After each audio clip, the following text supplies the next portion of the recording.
taking place in the Bosnian town of Srebrenica to mark 25 years since the massacre of 8,000 Muslim men and boys by Bosnian Serb forces. 9 recently identified victims have been buried during a ceremony at Potocari Cemetery. The massacre was the worst act of mass killing in Europe since the end of the Second World War. Our special correspondent Alan Little reports. This is not just a day of commemoration, it is also each year a funeral. For bodies are still emerging from the killing fields where many have lain undiscovered for a quarter of a century. Today I'm burying my father, the oldest among these victims here.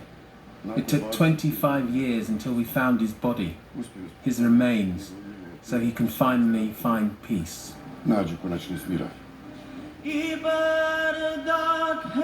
Many Bosnian Serbs remain reluctant to acknowledge that the massacre at Srebrenica happened at all.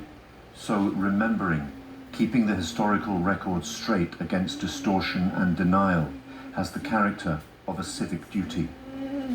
Bosnians do not have the luxury of believing that genocide cannot happen to them. That is what has driven Munira Subasic, one of the widows of Srebrenica, in her unflagging 25-year pursuit of justice. My first message is for criminals who have committed crimes and genocide. We will persecute you, and we will never give up. There will always be someone to chase you. That is our right and obligation. Bosnian Serb forces seized Srebrenica in July 1995, after 3 years of siege and bombardment. The men and older boys were separated from their families, and then the killing began, planned, commanded, systematic.